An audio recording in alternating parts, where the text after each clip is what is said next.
Hello hello hello और दया दीजिए।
अर्जुन से की का बोला था तू? तो से बड़ा बड़ा भक्त हमार हवा कह चला दिखाई दे चल के चला वो ले आई के शेर बन के अर्जुन के शेर बना के अपना साधु का भेष बना के मोरंग ध्वज के द्वार पर पहुंच गए। अलग जगह राजा साहब निकलते हैं, प्रणाम करते हैं, ले जाकर सिंहासन पर बैठा देते हैं, भगवान का चरण स्पर्श कैला, कहने की सुना राजन ऐसन काम न चली। कहला फिर मैं भूखा मेरा शेर भी भूखा, मैं भी भूखा हूं मेरा शेर भी भूखा है। कहला फिर कहले शेर के लिए अलग भोजन और मेरे लिए अलग। राजा मोरंग ध्वज बड़े चक्कर में पड़ गए कि महाराज आपकी देन है, मेरे पास सब कुछ है, मिलेगा, क्यों आप चिंता करते हैं? कहना ऐसे वैसा ना, कहना फिर शेर ऐसा मांस ना खाई, ये हमार शेर ऐसा मांस ना खाई कि बकरा का मांस लेते ही तो खा ले। कहना फिर का खाई? मनई के मांस खाई, मनई ये मनई के मांस खाई, और वह कवन मनई? तोहरे पुत्र का। राजा बड़े सोच में पड़ गए दोस्त कि बाप रे बाप, इतना तपस्या कैले पे ही लड़का मिलल, आज वो भी मेरा बच्चा जा रहा है मुझसे भी गाना होकर। अबे मेहरारू को पता ना बा महारानी के। राजा कहले महाराज कैसी बात करते हैं? कहन कुछ नहीं राजन, अगर तुम सत्यवादी हो और मेरे भक्त हो तो मेरी बात को मानो।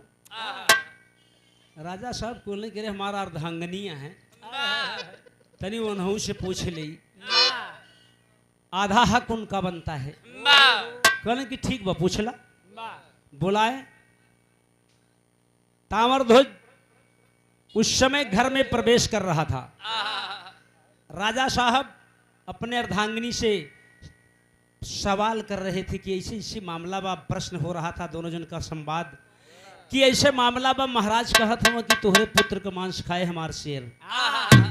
कहना कि ठीक बा राजा, जब आपकी बात है तो कोई बात नहीं, मैं आपकी अर्धांगिनी हूं, कहीं मेरा फर्ज है आपसे पूछना। कहीं ठीक है, तैयार हूं मैं, दे दीजिए पुत्र को। ताम्रध्वज पहुंच गए, कह गए माई क्या बात बा? कहने कुछ नहीं बेटा, कह नहीं बताओ। पिताजी से कहना कि पिताजी झूठ मत बोलना, सच बोलना, बताइए ना, बताइए ना। कहना कि सुना,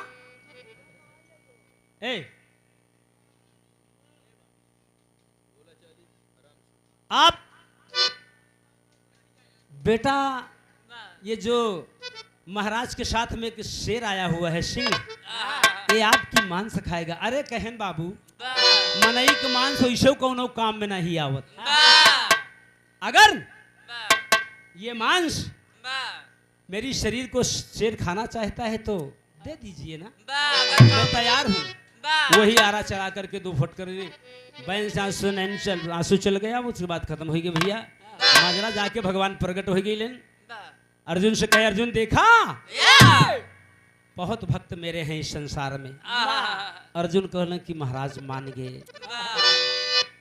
वही 3 थाली का 4 थाली पर सवैलक भोजन। कहे अपने बेटों को आवाज दो। तामर दूसरे बोले अपने बेटों को आवाज दो। आवाज देते हैं और आ जाते हैं तुरंत। चारों भाई के हंसने लगते हैं। फुलवारी सोई हुई फूल खिल मुरझाया हुआ ये बाबू खिल गया। तीनों प्राणी फिर आपस में मिलने जुलने, भगवान का बड़ा आशीर्वाद के लिए जल्दी है। कहे प्रभु एक बात करना कि कलयुग में ऐसे परीक्षा ना लेना। कर ठीक बा, लेकिन देखा हूँ 3 जने फंसा रहे हैं। वाह एक गीत हम गावे चलते ही हास रस में है, लेकिन ले जाई पुराण में घुसेर दे आप लोगन। वाह उहौ लड़कई बड़े परेशान बा। उहौ लड़का बड़े परेशान लड़का बड़े परेशान बा। वाह अब आप लोग सुने बड़े गौर से प्यार से। बड़ी छोटी गीत गाई हम, समय नहीं बड़ी ओहर सुना छोटी हमसी। चला चल सर में आओ।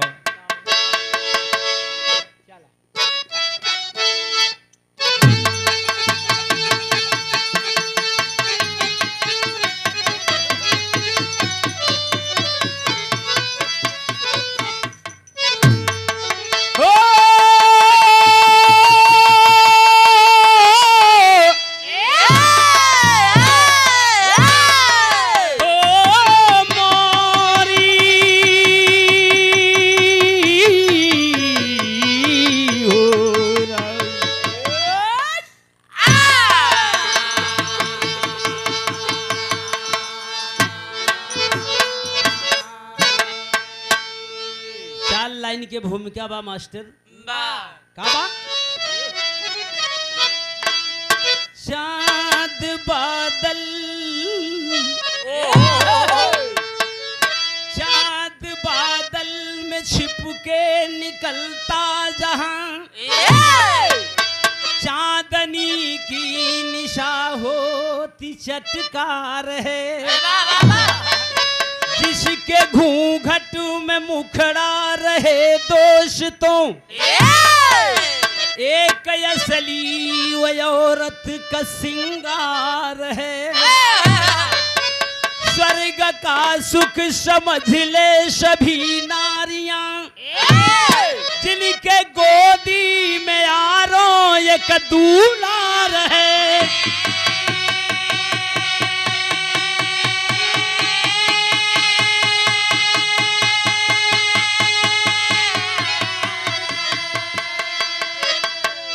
यमी भी करने से क्या फायदा,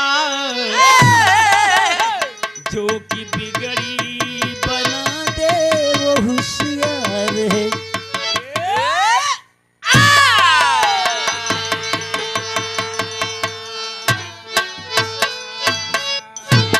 ए बाबू, 4 लाइन भूमिका बा कवि का।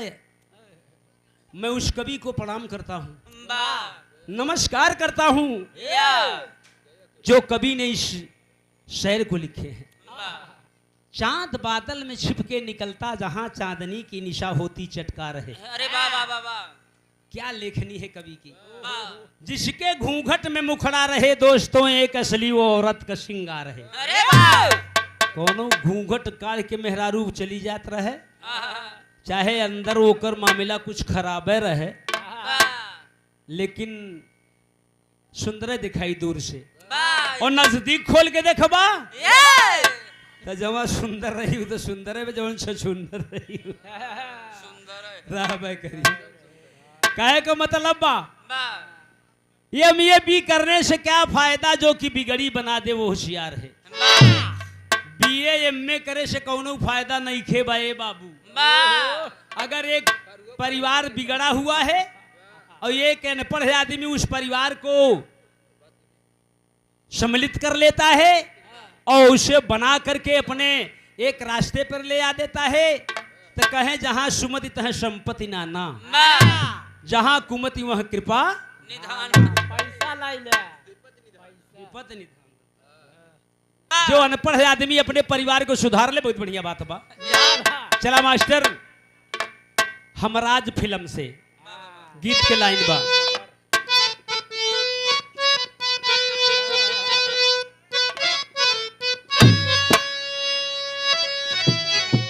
बाबा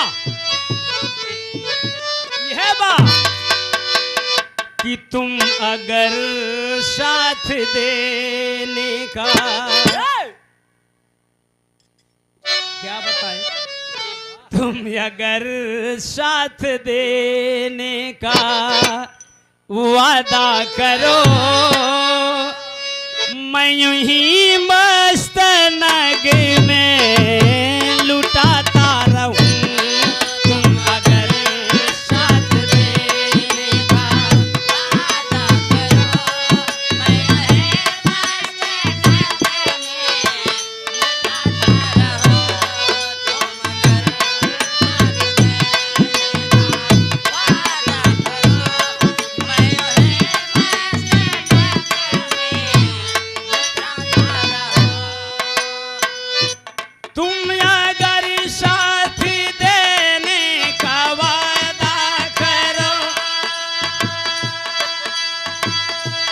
तुम अगर साथ देने का वादा करो, मैं यही मस्त लुटाता रहूं, तुम हमें देख कर मुस्कुराती रहो, तुम हमें देख कर मुस्कुराती रहो, मैं तुझे देख कर खाता रहूं।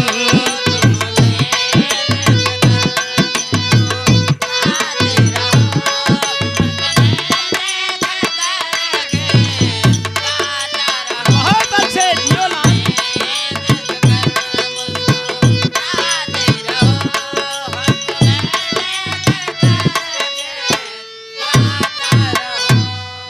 ए बाबू यह भाव पर प्रसन्न हो कि जिसको मिलती है दौलत, जिसको मिलती है दौलत वो मगरूर है, आशिकों के जिगर को जलाया गया।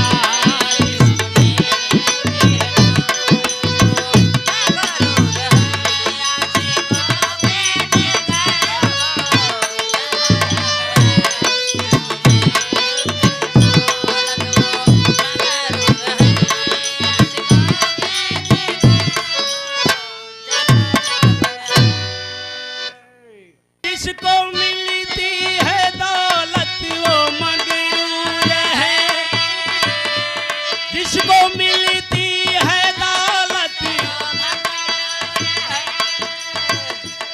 आशिकों के जिगर को जलाया गया।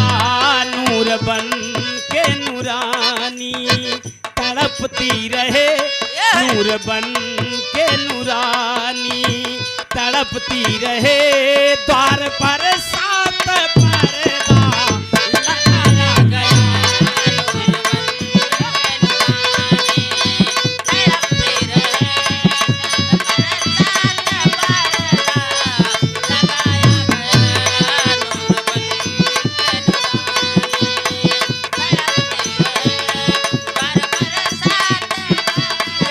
लाल क्या बात है, नूर बन के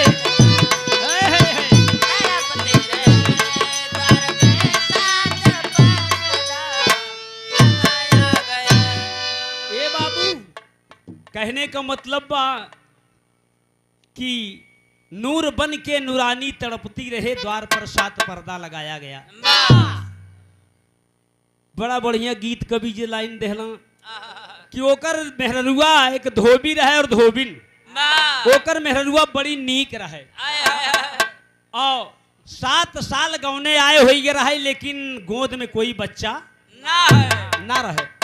बड़े सोच में रहे 24 घंटा, लेकिन धोबिया जब घाटे पे जाए तो कहे अपनी औरत से कि ये पर्दा मत खोलना, एक बात। दूसर बात, बहरे से ऊ लगाई दे जंजीर और ताला कि कोई आदमी आवे तो जहिया हमारा औरत ओका देख ही न सकई और हमारे मेहरारू को वो आदमी न देख सकई। बड़े सोच में नारद जी एक दिन आकाश मार्ग से बीड़ा लिए अपना नारायण नारायण कहते चले आ रहे थे और शायद का संजोग वही धोबिनिया के दुआरे उतर गई लोग शहर में।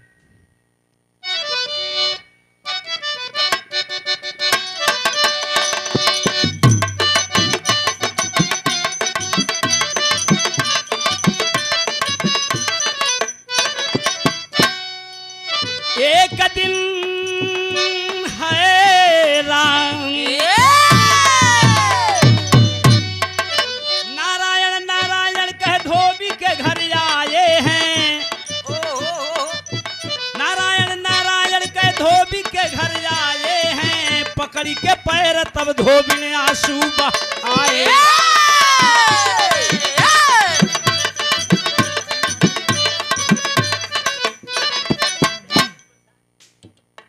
नारद जी और सितार धिन धिन करत बा।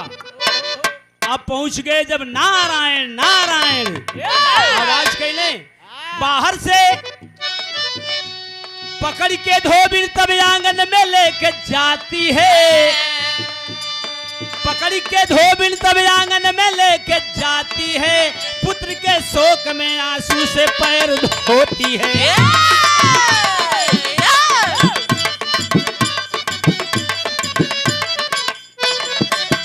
ए बाबू, धोबिनिया पकड़ के नारद भगवान का अपने अंदर ले गई, आंगन में सकड़ी लगाई देश अंदर से बैठाई देश। महाराज के लगी पैर रोवे दबावे और दबा करके नैन से ओकरे आंसू चुवत बा। नारद जी पूछलन का बात बा? कहलन कि महाराज हम भगवान विष्णु का पुजारी नहीं, भगवान विष्णु का हम पुजारी नहीं। आवाज 7 साल का उम्र बीत गया लेकिन भगवान हमका कोई औलाद नहीं दिए। आप इतना महान साधु मेरे दरवाजे पर आ गए, मैं बहुत खुश हूँ और मैं आपसे यही चाहती हूँ कि मुझे एक पुत्र चाहिए, एक पुत्र चाहिए। यही बात कहना कहे का धोबिया शंका रहे ओका हमेशा। ए बाबू घाटे पे जाए ते के घंटा पे चक्कर अपने घरे देत रहे, ओकर घंटा पूरा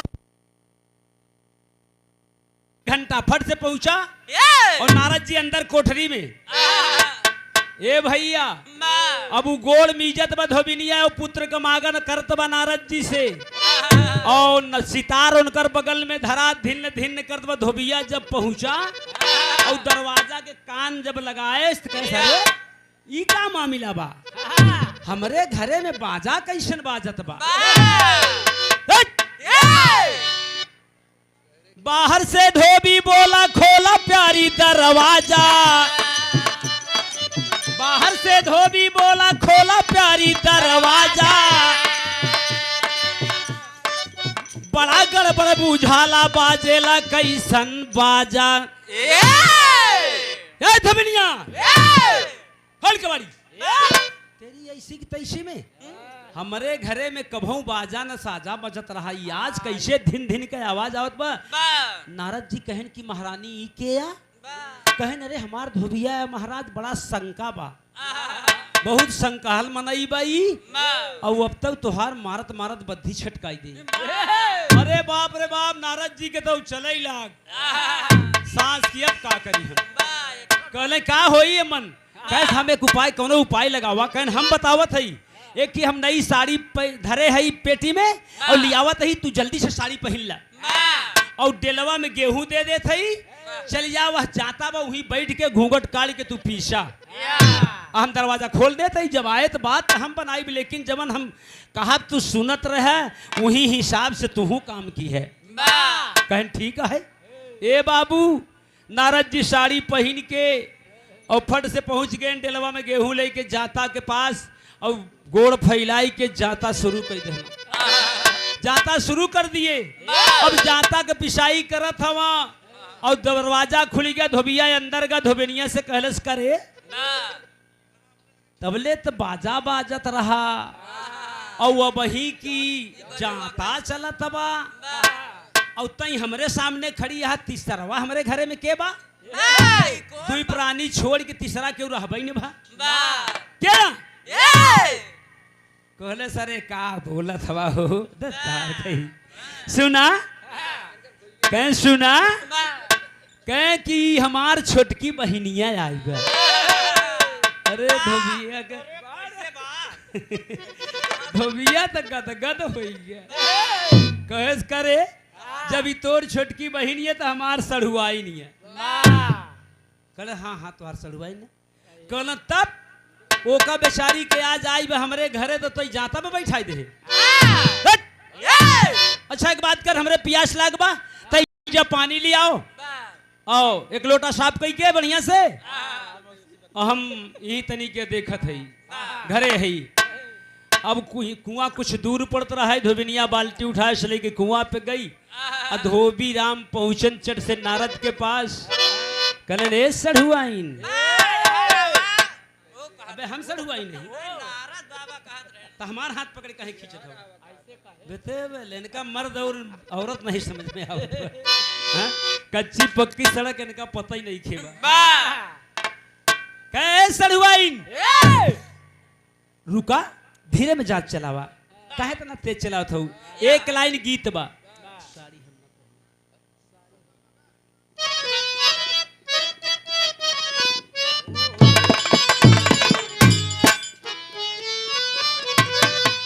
यह बा ये मास्टर साहब का इशारा बकी अरे साड़ी बना पहिना बर राजा की साड़ी बना पहिना बर राजा रेलिया के ड्राइवर साड़ी बना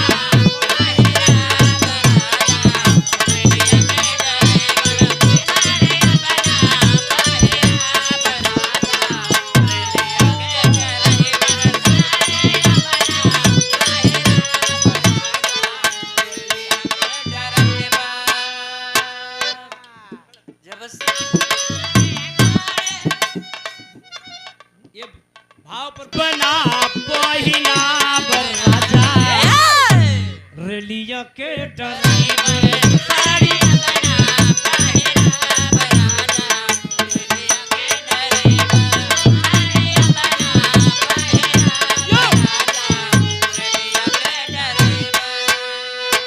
धोबिया पहुंचा नारद जी के जाता चलत बा चलत रहा जाता कल से सढ़ुआइन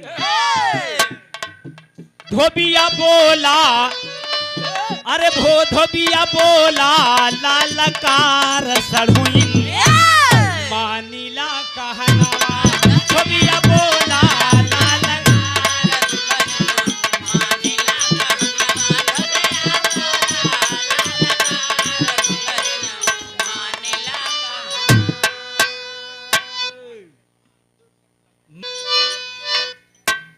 वही भाव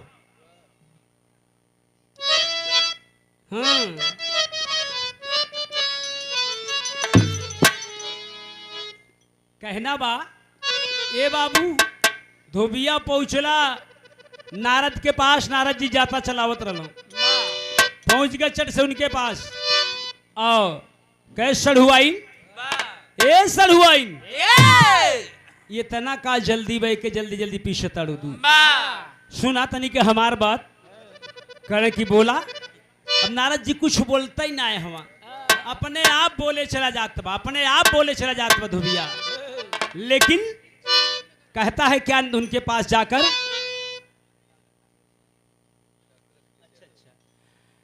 माननीय श्री डॉक्टर अखिलेश यादव जी ये भाव को समझते हुए डॉक्टर साहब के कर कमलों द्वारा 101 रुपए का पुरस्कार बार बार डॉक्टर साहब के प्रणाम आशीर्वाद की इच्छा बा और डॉक्टर साथियों भगवान का दूसरा रूप होते हैं ये मान के चलें आप लोग कहें से एक दिन हमहू बड़ा विचित्र हो गए रहे डॉक्टर हमहू को ठीक कही देन भैया इसलिए हम समझ गए कि भगवान का दूसरा स्वरूप जो है डॉक्टर का है तो वह कहा था जाके क्या कहता है अरे धोबिया कैले मन विचार सढ़ुइन, अरे धोबिया कैले मन विचार सढ़ुइन, माना मोर गहनवा।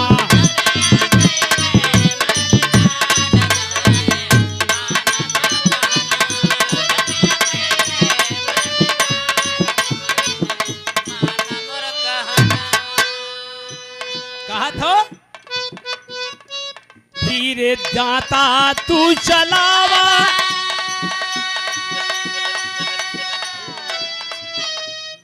हमारे डॉक्टर साहब ने 700 रुपया मेला कमेटी को दिया है, हम उनके आभारी हैं और उनको धन्यवाद देते हैं।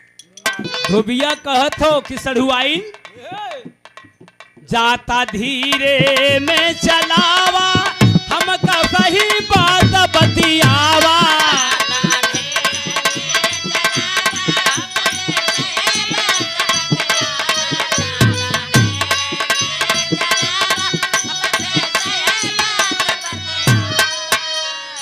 अरे माना कहा ना हमार तन के, माना कहा ना हमार तन के, अवलु तू भवनवा। माना कहा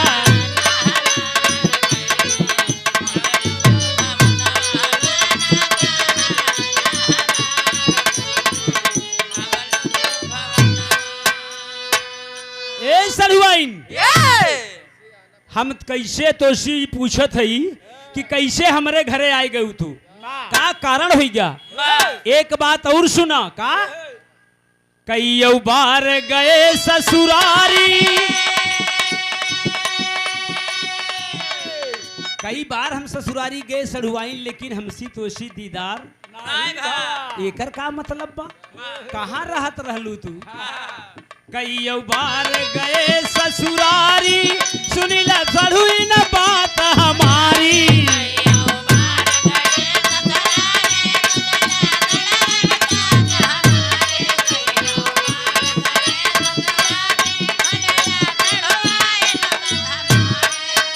अरे नाही भाई ले दीदार सढ़ुइन, नाही भाई ले दीदार सढ़ुइन, मानिला कहनावा।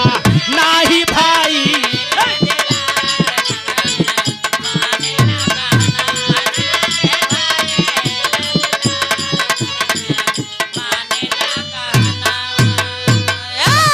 सढ़ुआइन, कई बार हम गए ससुरारी, लेकिन हमसे तो से दीदार ना भइल, का मतलब भाई। अब नारद जी चुपचाप जाता चलावत हवा, बड़ा कष्ट तबा, लेकिन का करें भगवान। वही बात आ गई कि भक्त के बस में है भगवान। साथियों, अब नारद जी जाता चला तो तबले धोबिनिया आई गई, पानी लेके आई गई, लोटा भर के पानी का वेद। कहाँ गया हो।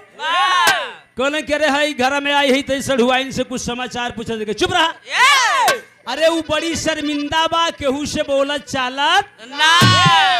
कहन करिए तबई तो हम कई बात बोल रही गे, शर्मात बा का, कौ शब्द का जवाब ना दहलस। कल फिर करस की पानी पिया, छोड़ा कर चक्कर, पानी वो नहीं पियन। कहन सुना एक बात और हम कहब। कहन का, कहन आज हमार मन कहत बा कि आज हम सढ़ुआइन के हाथे का खाना खाब, तोरे हाथे खाना ना खाब। भाव शीर्षक तेरी में कवि जी लिखने बहुत बढ़िया। नारद जी घबरात हवा कि अब का होई, अब का होई। प्राय वाचिक शब्द में कवि जी तेरी लिख ले, का लिख ले मास्टर। अरे राम आंगन में धरती ना पे जोगिया, अरे धरणी वसुंधरा भूधरा मैदानी का पे आंगन, धरती ना पे जोगिया।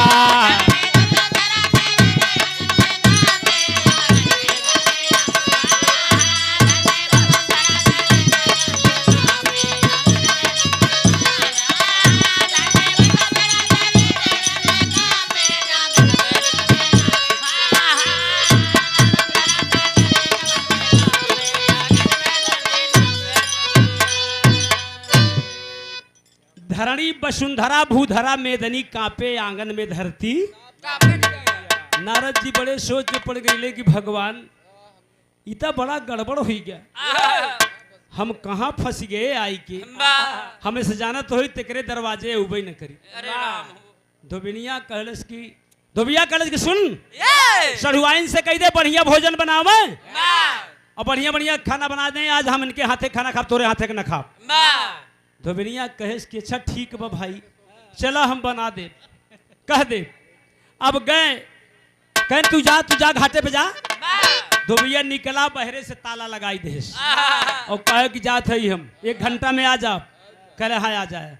चल देस घाटे पे और यहाँ रुका कर तब धोबिनिया कहेस महाराज कहन का, कहन यहाँ आटा रखा बा, यहाँ चावल रखा बा, यहाँ घी रखा बा, यहाँ तेल रखा बा, यहाँ मसाला रखा बा, यहाँ सब्जी रखी बा और लकड़ी वह बा। चला हम कुल जला दे थे, बना दा, आज तोहरन हाथे का खाना खाए नहीं। बड़ा संकीहा मनई जहिया एक पोल न खुले पावे। कहने हम जाब कैसे, कहन हम तरीका बताओ, भोर में हम तोहका खिसकाई दे। चली जाए चला जाए महाराज, क्षमा करा। कहन नारद जी कहन बड़ा मुश्किल की बात में हम तो फंस गए, अब क्या करें। बेचारू जल्दी जल्दी से खाना बना के अपने रख दे। धोबिया 1 घंटा हो गया, आई गया, अंदर घुस गया। कहन की आवा भोजन बनावा, खाई ले। धोबिया कहस की खाई ले। कहन की कहते सढ़ुआइन के परस के रखी, जब बैठा पलथियाई के खाई ला। कहे क्या बताई, हमका लागत में सढ़ुआइन की तोहसी बढ़िया तोहार बहिनिया बा, लेकिन ऐसे खाना कभू बनई के ना खिलाए।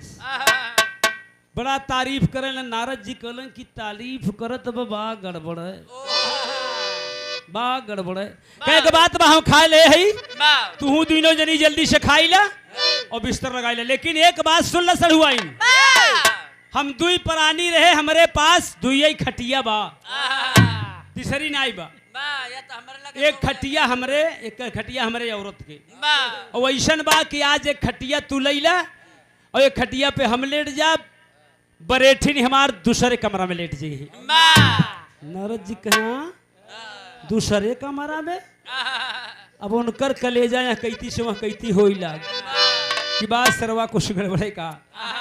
खा पी के तीनों सो गईले, अंदर दे के ताला। रात की धोबिया तोड़ी दे दबा, अरे जब तनिको सहा न जलऊं, आंगन में धरती ना पे जोगिया। अरे धोबिया धीरे धीरे नारद के लग छापे, आंगन में धरती पे जोगिया।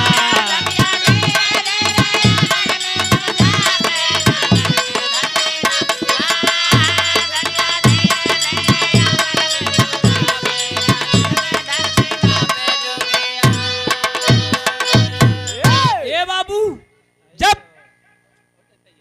खा पी लिए तीनों जने, धोबिनिया को कहते हैं कमरा में लेट, वो हुआ गई वह कमरा में लेटे। अब अपना एक कमरा में दूसरे में लेटा बिछा करके चारपाई, और एक कमरे में सढ़ुआइन के कई देश।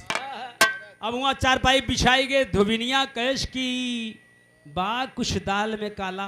नारद जी का लेटा के तू जा लेटाई, वो चला गया लेटे। धोबिया अपने चारपाई पे उचट से बहरे से ताला नारद जी के वाले घरे में लगाई दे। और जब कुछ रात बीती तो धोबिया के नींद कहाँ आवे। हे बाबू नींद ना आवत बा, वो करे दिमाग तो वही सढ़ुआइन चढ़ी बा, सढ़ुआइन चढ़ी बा। कुछ रात बीती, जब जान ले कि धोबिनिया के गवा उठ के किवाड़ से जब कान लगाए तो ओकर घर्रा शुरू रहे, मतलब सोवत रहे नींद में काफी। कैसी सोई गई बा, अब हम चली। चुप्पे से निकला, नारद वाले घरे का ताला तोड़ के और अंदर घुस गया। जब अंदर घुस गया तो नारद जी जागा था, उनके नींद ना आवत बा। ए बाबू नींद ना आवत बा, नारद जी जग रहे हैं। धोबिया जब अंदर घुसत बा तो नारद जी चुपचाप बैठ गए। अब नारद जी बड़े चक्कर में पड़ी कि तो बड़ा गड़बड़ होई के धोबिनिया वहाँ कमरा में बा आवाज देव त न सुनी पाई। अब इ का करत चल पड़ा नारद जी के पास तो करता है क्या कि अरे धीरे धीरे धोबिया धीरे धीरे धोबिया खोले ला केवार। अरे धीरे धीरे धोबिया खोले ला केवार सढ़ुई हमार आवा कैला दीदा। धीरे धीरे धोबिया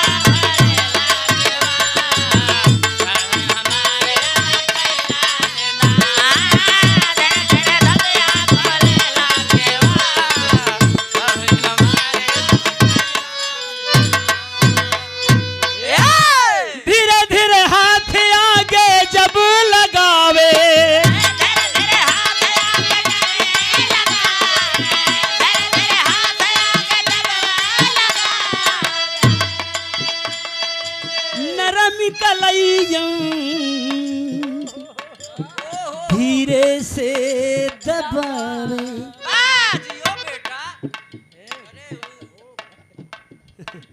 ए भैया कहे को मतलब कि जब केवार खोल के धीरे धीरे नारद जागत हवा जानते हैं कि अब केवार खुल चुकी बा अब अंदर धोबिया प्रवेश कई चुका बा। तो उ जब पहुंचा तो ही अनहियारे में उनके हाथ आगे बढ़ाए।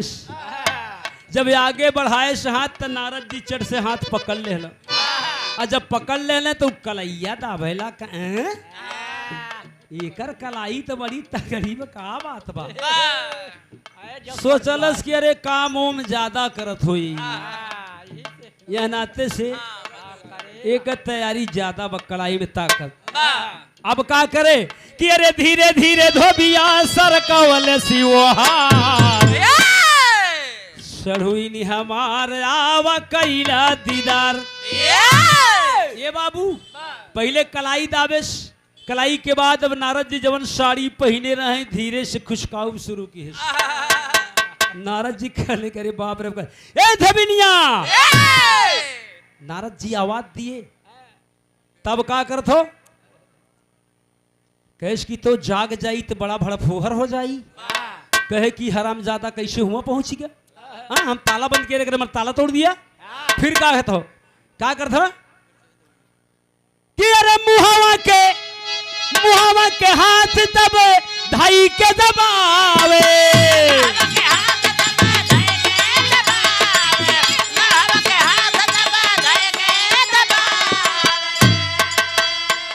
बद्री प्रसाद यादव सुल्तानापुर की धरती से 21 रुपया भैया के बार बार प्रणाम आशीर्वाद की पीछा बा साथ में सब भाई की नाम कि मुहावा के नारद का धाई के दबावे।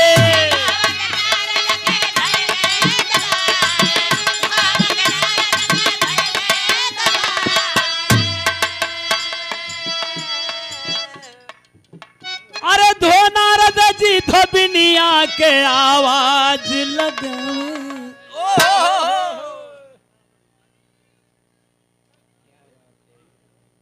माननीय हमारे जावेद प्रधान जी 21 रुपया इस भाव को समझते हुए भैया के बार बार अस्सलाम वालेकुम और सब साथी को प्रणाम नमस्कार बा।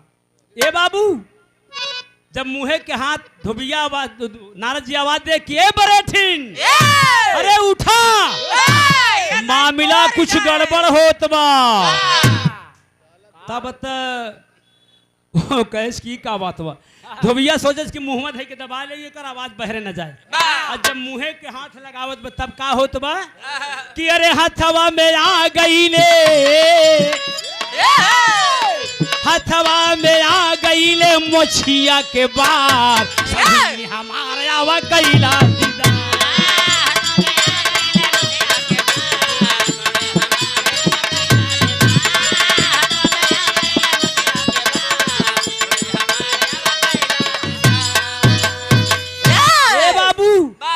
जब मुहे का हाथ लगाए थे कि दावेश मुंह नारद जी का तो बड़ी बड़ी मोछ हाथे बड़ी बड़ी दाढ़ी मोछई हाथे पे आई गया। कहे सारे तो बिनिया तो कहे हमार छोटकी बहन ही तो मोछही है ई तो खासा साढ़ू बाबा बात है तो। अरे पकड़ के खींच ले, धोती साड़ी ओड़ी खुल गई, देखा तो नारद भगवान ऐसे दबका रहे। बत्ती जलाई के देखा तो कह रे सरवा का देखा ही तो फसाए बा हमरे मेहरुआ के, हमका का पता। चल नारद जी के तुरंत ही अंदर बंद करके धोबिनिया वाला किवाड़ खटखटा से खोल। जब खोलेस तो मजे के एक भंग-घोटना लेहेस, लई के लाग तड़ा तड़ मारे। करे हम तो का समझत रहे कि तई पतिव्रता है, तुमन तई पतिव्रता है। बाप रे बाप, कितने दिन से सरवा तो का फंसाए बारे ही सधुइया। कहे सरे का बात आप करता है, कहो और मारब तहरी ऐसी की तैसी में है। चल देख लई गई जब खोल के दरवाजा, तो जनता ही बता धुबिनिया। कहे अब का करी, खुद बंद कई दे से पूछे ला कि सही सही बताओ ना, तो का बहुत मारब। अब नारद जी वही घरे में बैठ के सोचत हुआ कि भगवान इतना बड़ा गड़बड़ हो गया, और के बोलाई ओकर मार के नंबर छुट्टी करी तो हमारा ही नंबर लगाई। अब नारद जी बड़े घबराहट में पड़ गए। ए बाबू, जब नारद जी घबराहट में पड़ गई ना, तो चट से वो करत हो का, नारद जी करते हैं क्या कि वही नारद जी भगवान शंकर को टेर करते हैं। कहें कि प्रभु ओम शिवाय नमः, ओम शिवाय नमः। बैठ के करई आगे भगवान का आसन डोली गया। भगवान के आसन जब डोली गया तो शंकर जी हुआ से उठाएं, कहें कि नारद जी याद किए हैं मुझको, और त्रिशूल ले के डमरू चल रहे आयन। खटखटाएन दरवाजा, जब धोबिया खोले देखा ही उनका कैसी है उस सरवा फंसा कबे कई मिला है तो नन। भगवान शंकर कहले भैया का बात बा, का बात भाई, कहले बात तोहरी ऐसी तैसे में जुए तो हम पकड़ पाए ही। नारद जी घबरा करके तब शंकर को टेर लगाई। अरे शंकर जी जब पहुंच गए दरवाजे, दरवाजा खटखटाई हो आंगन में धरती नापे जोगिया। खोल के दरवाजा में लई गए, उठाए से भंग-घोटना। अरे धोबिया लाठी लई के दुई नौजन के चाप, आंगन में धरती नापे जोगिया।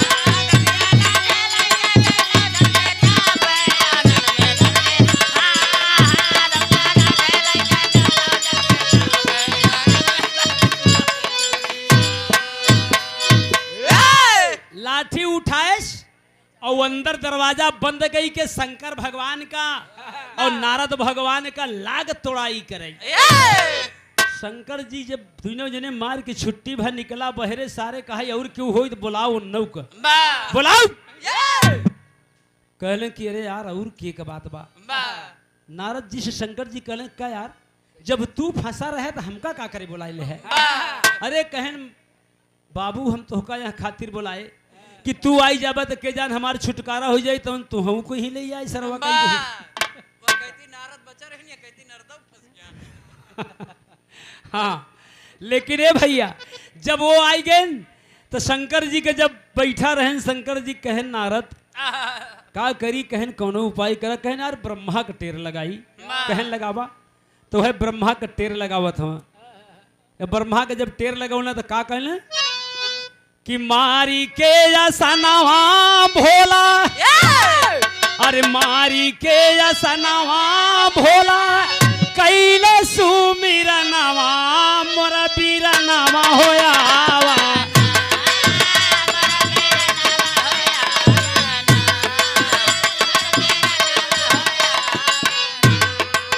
पड़ी गाढ़े में परनवा मोर बीरनवा होया।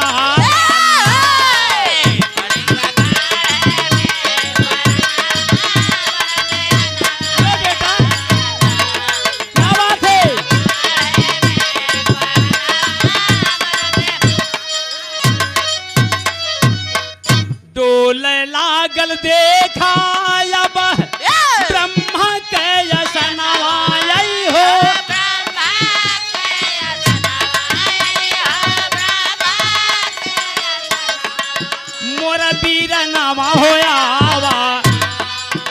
मोर बीरनवा होया वाना ब्रह्मा कई दिहले बनवा मोर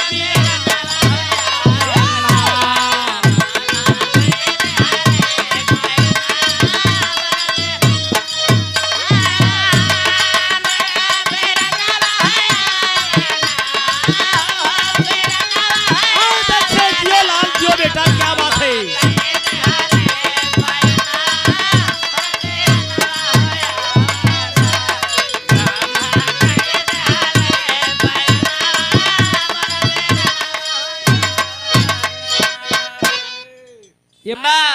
ये करे तो कई मूड़ी बे यार, 2-3 थी बेचार। अरे बाप रे। अरे कब भैया और क्यों वहां तोहरे साथे? ब्रह्मा जी कल कस फाथे वाली बात यार, क्या बात है? कॉलेज करे अबे बात पूछा था वह 2 जने के पकड़ के बैठाए ही तीसरवा तू आगे चल, एक धक्का दे सोनहु को ले के अंदर बंद कर। 3 जने हो गए, अब तीनों जने बैठे विचार करत हुआ यार कि अब का करी। ये तो वही बात हो गई कि भक्त के वश में भगवान, अब भगवान बस भक्त के वश में परेशान है। अब उसकी इज्जत बचे तो कैसे बचे बेचारी के। कहने यार भैया के बुलाओ, बड़का भैया का विष्णु का। तीनों जने बैठ के स्तुति कैला, नारायणम वासुदेवाय नमः, हाँ भगवते वासुदेवाय नमः। ए बाबू वहां से चल पड़े विष्णु जी आयन, जब वो खटखटायन देखे तो कैसे रे बाप रे यू सर वापस आवे। कबे कितना आदमी यहाँ तो इतना आज हम पोल पाए हैं एकर धुबिनिया का, हमें का बहुत पतिव्रता समझत रहे। हम कही हमारा अर्धांगनी बड़ी नीक बा सुंदर बा, लेकिन ये तो बड़ी खतरनाक हो निकल गई। भगवान विष्णु जी हाथ जोड़ के कहते हैं कि भाई क्या बात है? कल हाथ मत जोड़ा, चल जल्लई के कमरा के अंदर तीनों जने बैठा रहे। देखे भगवान कहने का यार तू सब तो यहाँ अटक ही रहे, हमका का करे बुलाए ले है। अरे कहन तो का बुलाए लेन कि छुटकारा देवा देवा तमन तू हूँ ही आई गया।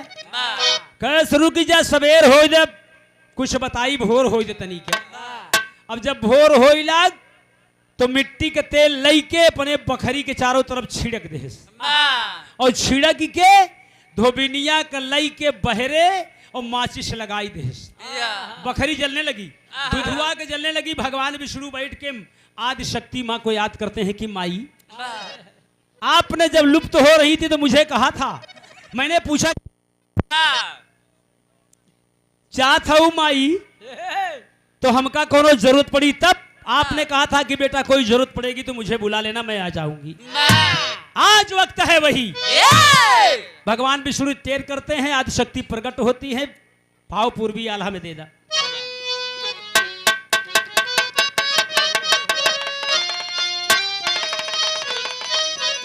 बाबा वाह, चलो आदि शक्ति प्रकट होती है। करते हैं क्या कि सुन करके तेरा माई, धीरे धीरे बोले भैया आवाज। रमेश और इधर जब पूजा खत्म हुआ, वाल्मीकि निगाह मारते हैं चारपाई पर तो बच्चा नहीं है। कहीं भी सीता जी बिलख जाएंगी, रोएंगी बहुत, मेरा बच्चा कहाँ हो गया, कहाँ से दूंगा। चट से कुछ से छिड़क करके मंत्र उच्चारण करके और कुछ को पैदा कर दिए। 2 लड़का हो गए लव कुछ, वही घोड़ा छोड़े विजय प्राप्त का, भगवान विजयी का। दोनों बच्चे पकड़े, लड़ाई हुई, आपस में वहां मिलान हुआ। गुरु बिहारी गुरु गणेश। एक बात और भूल गए, जब त्रेता युग बीत गया, द्वापर लगा, वही भगवान ने उसे आशीर्वाद दे दिया कि जाओ धोबिन धोबी, आप द्वापर युग में मोरंग ध्वज और उनकी पत्नी मोरंग ध्वज, वही दोनों को बताए कि फिर आपका जन्म होगा वहां। वही दोनों फिर राजा बनते हैं जो अपने पुत्र का वध किए थे। गुरु बिहारी गुरु गणेश हैं, राम लाल